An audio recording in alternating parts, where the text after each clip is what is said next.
tonight itself. 12 a.m. 12 a.m., sorry. Between 9 p.m. and 12 a.m. tonight itself. We have someone very special joining us. In fact, I remember the days after the 26/11 attacks, he used to come on television every single day almost, and a very, very testing time. It's been a very difficult journey also for Mr. K. Unnikrishnan and his family. Mr. Unnikrishnan is the father of martyr Major Sandeep Unnikrishnan. Major Sandeep Unnikrishnan, a brave heart who fought the terrorists sent by Pakistan during the 26/11 attacks. He was at the Taj Hotel. And I have Mr. Unnikrishnan. Sir, thank you for joining us, first of all. It's been a very, very long journey for you. You know, for the victims and the survivors, I wouldn't call them victims, but for the survivors of the 26/11 attacks, the fight for justice will continue until every last terrorist who carried out, planned, executed this attack is brought to book and even sent to the gallows. What does bringing back Tahawwur Rana mean to you, sir? So I have seen your footage now itself. No, see, Pakistan has already started anti-propaganda saying that, no, see, he has not renewed his document. But they forget that, no, see, for renew a document, no, see, he should be originally from that country. So that they are forgetting. And any criminal like this, no, see, they don't need any document. So this has been the attitude of our neighbor all along, and they will continue that. But we are not bothered about that. But we got a very good link who was responsible actually, and who was responsible for getting. See, the thing itself is that he made 231 calls to Headley while he was in India. So that much. So it was not an easy task to get into India, but for the public, including me, so we were thinking that so easily 10 people came to Mumbai and made all this thing like that. They had done a very, very, very meticulous planning, and this fellow Rana was the prime among them. So we got a good catch, even though after a little delay. But let us see, see how it's. But punishment and all, it's a different question. No, that may not be possible. We may have to give him back. First of all, so he is not in our custody. 26/11 attackers, see, just like that. See, they are not 26/11 attackers. We have caught them red-handed, and they were our prey. But this is something else. See, he is being brought with 101 agreement conditions of the agreements, and it's not possible to punish him just like that.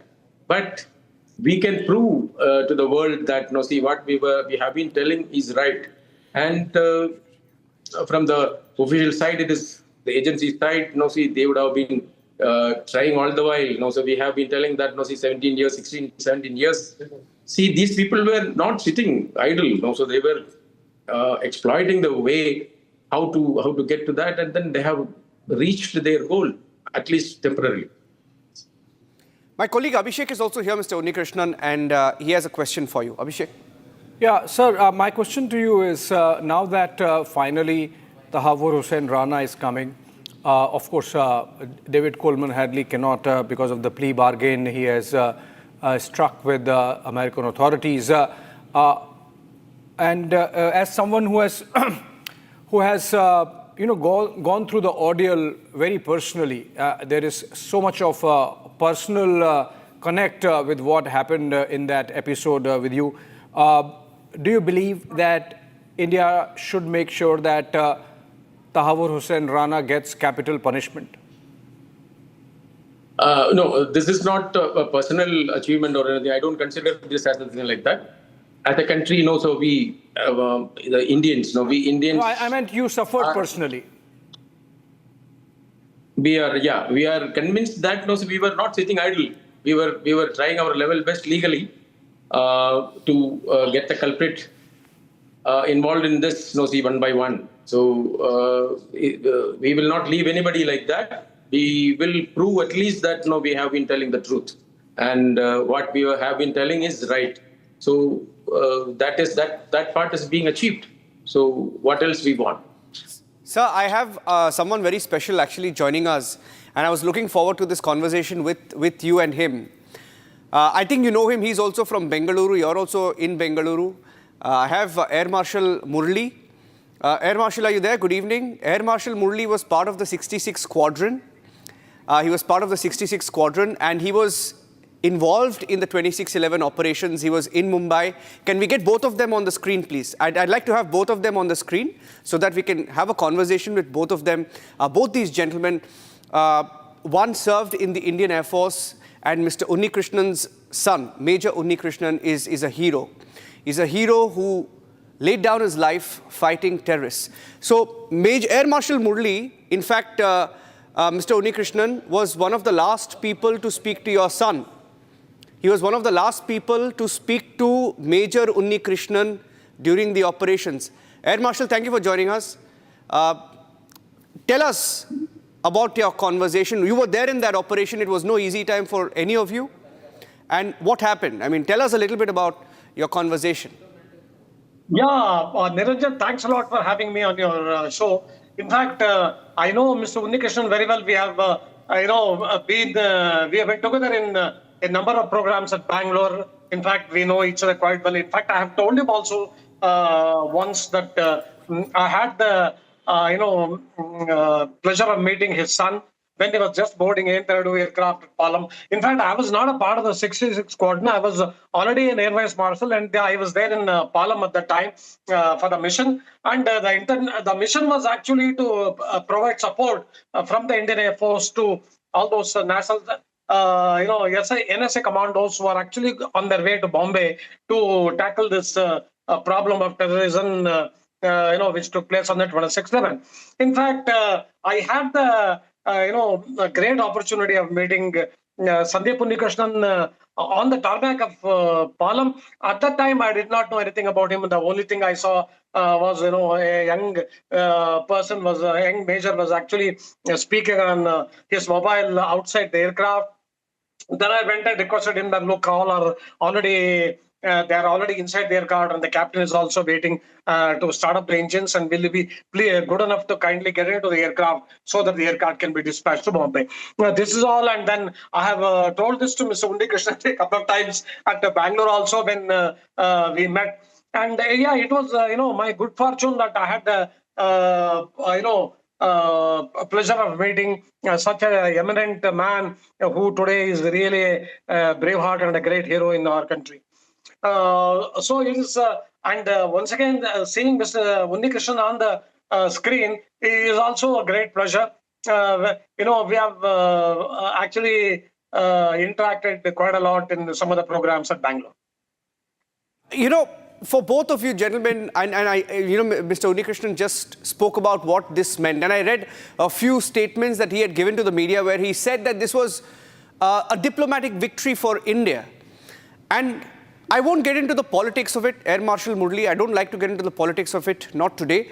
But a lot has gone into bringing Tahawwur Rana back, right? And you have seen it, you have witnessed the political will then, the political will now. For you, when Tahawwur Rana is being dragged back to Indian soil, what does that mean? Air Marshal. Yeah, Niranjan, is a really great achievement. There is no denying that. It's you can really call it a diplomatic victory. But at the same time, Niranjan, you must actually look at the events that have happened in the last about 16 years.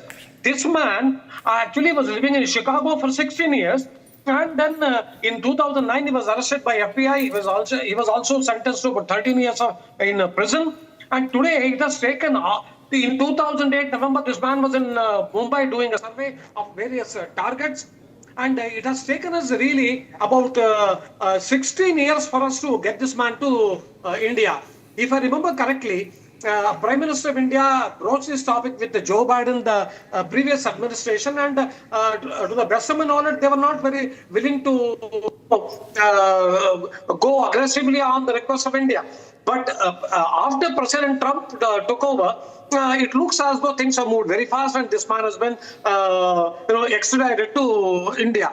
Now we can, whether we can call it a diplomatic victory or fantastic victory, like the way Israelis now are giving us a compliment. Yes, I really don't know. It's just a matter of semantics. But in my opinion, it has taken us 16 years to get this man to India. That makes a lot of difference. And another thing, Niranjan, Those people who died, to 166 people, today, it is a faint memory.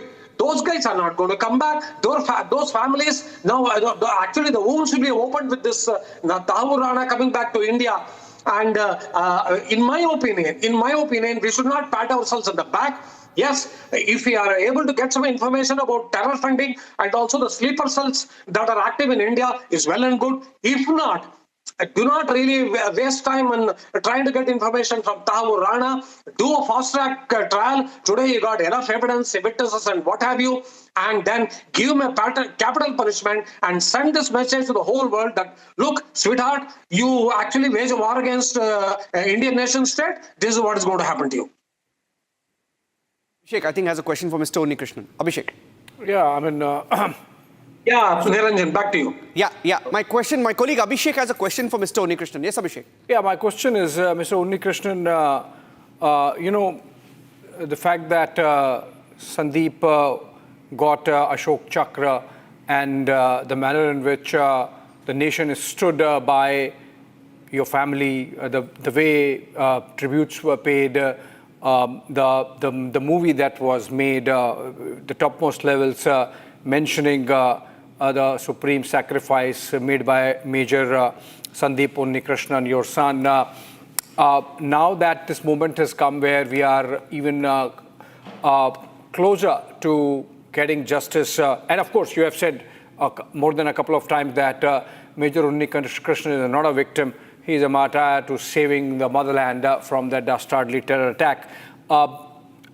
You think that this moment is well deserved and would be a tribute to your son also when justice is finally delivered, when Tahawwur Rana is subjected to due process of law?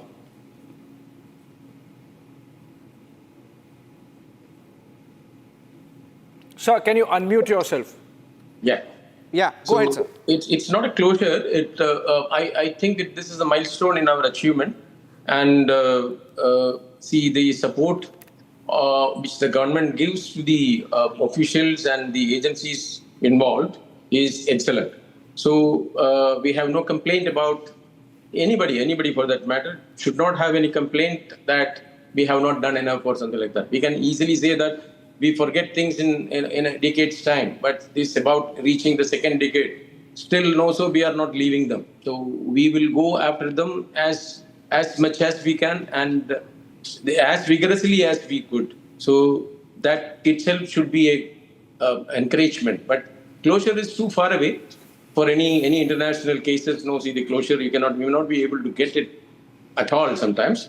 And in this case also, you may not get a closure absolutely. The absolute closure is not possible in such cases. See, now itself, Pakistan has started telling that, for the last 2 decades, he has not renewed his papers. So that does not mean that he is not a Pakistani.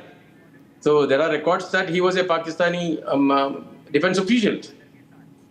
They made him as a deserted official. So I don't think, they cannot escape from that. But I don't know. See, that is the fate. That is our fate. Actually, we have the worst enemy. Something like that. In some cases, people used to say that we don't even have a decent enemy in Pakistan. Yeah. My last question to you, Mr. Unnikrishnan, do you want to see our government drag back Hafiz Saeed? Will it stop until that happens? Of course. So Sandeep himself, when he was alive, he was actually, I should not name him. He has been telling that, there was a relative of that aircraft, that is, I don't remember the number and name of that, in Tashkent. At that time, the relative in Delhi was crying, crying foul, saying that we should surrender to them and then get back our these things. Then he has been telling that the terrorist whom we caught is so costly. If you leave them, he can make havoc. His words were right. The same fellow, no, he is responsible for that. He is responsible for, but thank God, no, he is not so active now because of his health conditions. I don't name him again. No, see, I hate to pronounce his name. So Hafiz Saeed is not a easy target. They will never allow you to get him near that. But as you said, no, as you asked me, definitely I wish he should be punished, and then he should be brought to book, and then he should not commit any other crime, not in India, anywhere else. No, see, that should not happen. That is my wish. It may not be fulfilled, I know that, but people like him, no, see, I don't know, see, which religion supports him. Very, very, very, very strong point that you're making there. But I would say, and Abhishek covers, national security, and he covers the PMO. Something that he said, Abhishek, that he doesn't know whether in this lifetime Hafiz Saeed will be punished. But you may know a thing or two about whether the government is keen on getting him or getting to him. What's the thinking there? If you want to just maybe make a last point to Mr. Unnikrishnan on Hafiz Saeed. Look at the difficulties, Niranjan. I mean, of course, everyone wants that Hafiz Saeed should be punished. Everyone wants that Sajid Mir should be punished. Everyone wants that Major Iqbal should be punished. Everyone wants that Zakir Rahman Lakhvi must be punished. But then remember, Tahawwur Rana, who was in custody of the United States since 2009. We're getting him in 2025, 17 years later. Similarly, because David Coleman Headley has struck a deal, a plea bargain with the American authorities, and remember, has to be mentioned rather, that he was effectively a double agent. He was also working for the CIA. So the Americans obviously do not want some of their own skeletons to come out of the cupboard, and that's why we are seeing that even David Coleman Headley is not likely to come and subject himself to India's process of law. So those are difficulties, but remember, we keep hearing about those eliminations that keep happening in Pakistan, Niranjan. And many of them are those who are directly or indirectly involved in fomenting terror in India. So it's not that the wheels of justice are not working. Maybe they are working in a different way. But today's development is important. And to have Mr. Unnikrishnan with us is a poignant moment. Remember, the kind of sacrifice that his family has made is something which makes this fight that much more meaningful. Yeah. And I'll thank you at that point, Mr. Unnikrishnan, hoping that you can join us back on the show maybe tonight on Arnab's show. We'll try and get you back as well on Super Prime Time. Good to talk to you, sir. Thank you very much for speaking. In fact, I have somebody very special also joining us, and I hope that you can listen into that conversation because he has served with your son. And that's my next guest, Abhishek. Let's introduce our next guest. That's Sunil Jodha. Sunil Jodha is an NSG commando. He's serving still and was a part of the 26/11 Mumbai terror attack operations to clean out the Pakistani terrorists. Sunil Jodha was in the unit led by Major Sandeep Unnikrishnan.